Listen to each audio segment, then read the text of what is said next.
Ayan, hello guys. Good morning. Ayan, kakain ako ngayon ng, ito, may dalang lansones ang aking asawa. Ayan. Mangangain tayo ng lansones. Dala niya to galing sa trabaho niya. Nung pagdating niya galing trabaho, meron siyang dala-dala. Ito daw ay duko. Dukong lansones, matamis.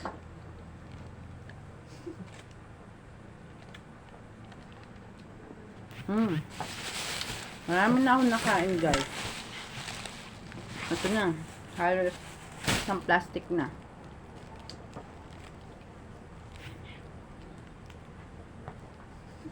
Kain kayo, guys, ng lansones. Ayan, ang sarap ng lansones.